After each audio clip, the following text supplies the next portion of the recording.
Everyone, আমি Priyasha and welcome back to my channel. Welcome to a new blog. আশা করছি তোমরা সকালে খুব ভালো আছো, আমিও খুব ভালো আছি। তো আজকে হলো শ্রাবণ মাসের সোমবার, আর সোমবার মানেই আমার ছুটি।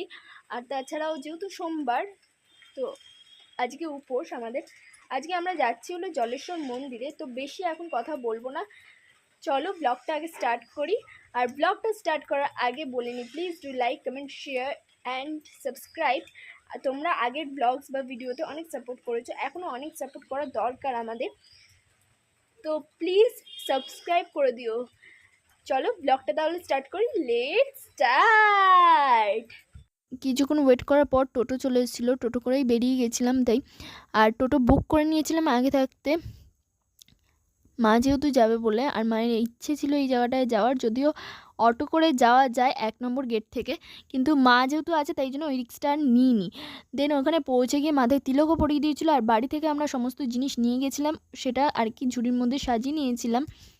দেন প্রচুর পরিমাণে ভিড় ছিল, প্রচণ্ড লাইন ছিল, অনেকক্ষণ দাঁড়িয়ে থাকতে হচ্ছিলো, গরমে জাস্ট অস্বস্তি হচ্ছিলো। আর এই দেখো কতটা পরিমাণে লাইন আর কতটা পরিমাণে লোকজন এখানে। আর মাকে নিয়ে যেহেতু গেছিলাম, পরে জানতে পেরেছিলাম যে মাকে নিয়ে যেহেতু গেছি, তো আগেই আমরা ভেতরে ঢুকে যেতে পারতাম, বাট আমরা ওটা করিনি, কষ্ট করেই আর কি লাইন দিয়ে পুজো করেছিলাম।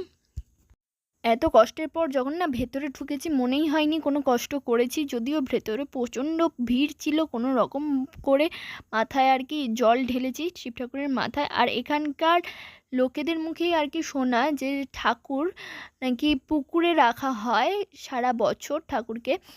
দেন শ্রাবণ মাসে আর নীলের উপসেই একমাত্র ঠাকুরকে তোলা হয়। শ্রাবণ মাসের ওই প্রত্যেক সোমবার আর কি জল ঢালা হয়। দেন আবার নাকি ঠাকুরকে পুকুরের নিচে রাখা হয়, তাই জন্যই এই জায়গাটার নাম আর কি জলেশ্বর।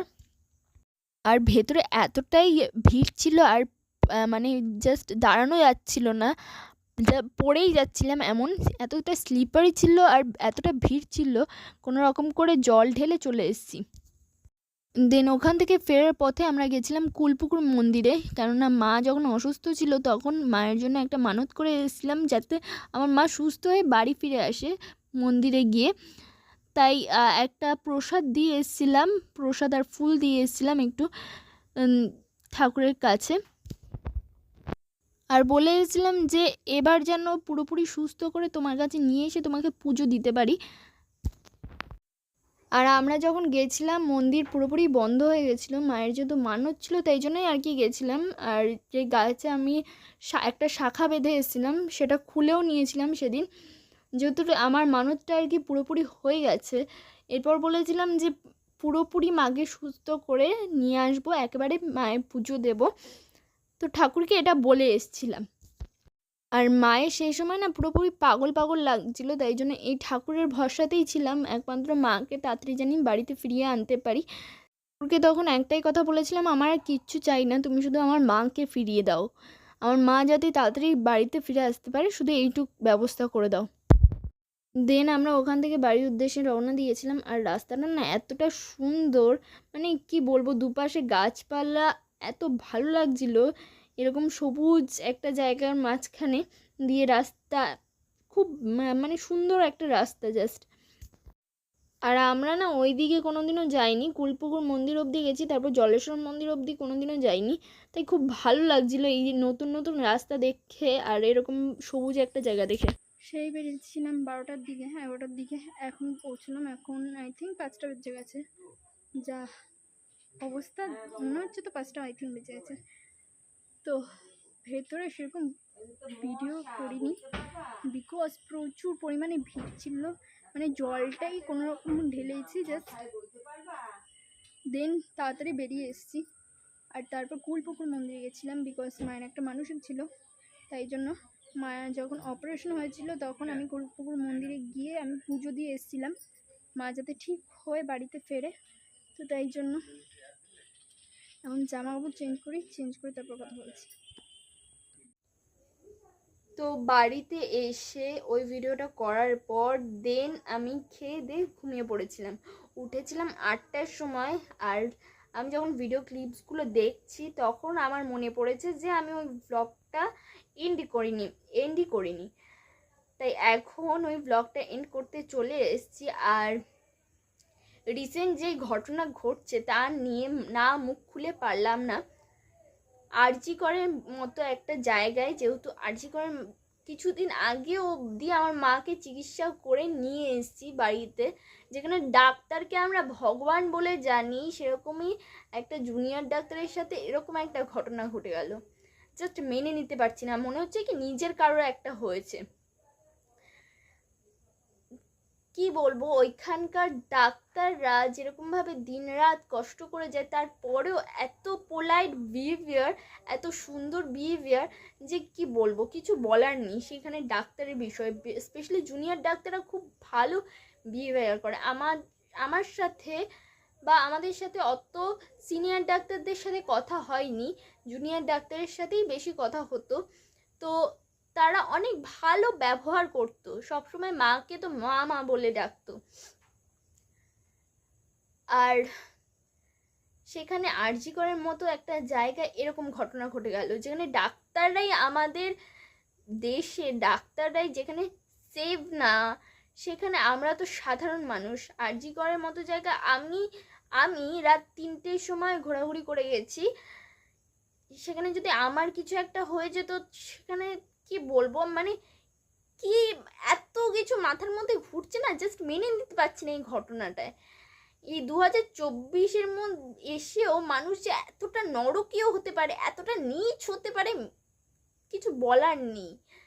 এরকম ভাবেও মানুষ টর্চার করতে পারে, এরা কি সাইকো নাকি কি বলবো, জাস্ট বলার কোনো মানে মুখে প্রকাশ করতে পারছি না, গায়ে কাটা দিচ্ছে জাস্ট। এই কথাটা, এই খবরটা যখন থেকে দেখেছি, মাকে যখন বলেছিলাম যে জানো এরকম রাত 3টের সময় আমিও ঘোরাঘুরি করেছি, হ্যাঁ আমি একা ঘোরাঘুরি করেছি আরজি করে, বলছে দেখেছিস মা কেমন চিন্তা করে, মা বলছিল যে দেখেছিস মা কেন চিন্তা করে, তোরা এই সময় ঘোরাঘুরি করছিলিস, যদি তোদের কিছু হয়ে যেত।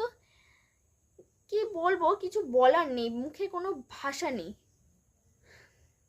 জাস্ট একটাই কথা বলবো যে উই ওয়ান্ট জাস্টিস।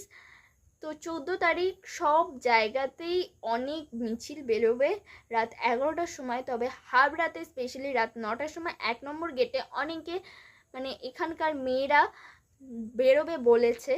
তো প্লিজ তোমরা যদি পারো, তোমাদের যদি সুবিধা হয়, প্লিজ একবার রাত 9টার সময় বেরিও, শুধু এইটুকুনি রিকোয়েস্ট তোমাদের কাছে। আমি চেষ্টা করব রাত 10টার সময়, মানে রাত 9টার সময় ওখানে থাকার। আমি আসলে ওই সময় অফিস থেকে আসি, তো 10টার দিকে আমি ওই দিকে থাকবো। তো তোমাদের যদি পসিবল হয় প্লিজ ওখানে একবার থেকো, অন্তত নিজেদের জন্য থেকো, কেননা তোমাদেরও কোনো না কোনো সময় রাত্রিবেলা বেরোতে হতে পারে কোনো এমার্জেন্সিতে। তো প্লিজ সেই সময় যদি কিছু একটা হয়ে যায়, সেই জিনিসটা আর কি নিজেও মেনে নিতে পারবে না।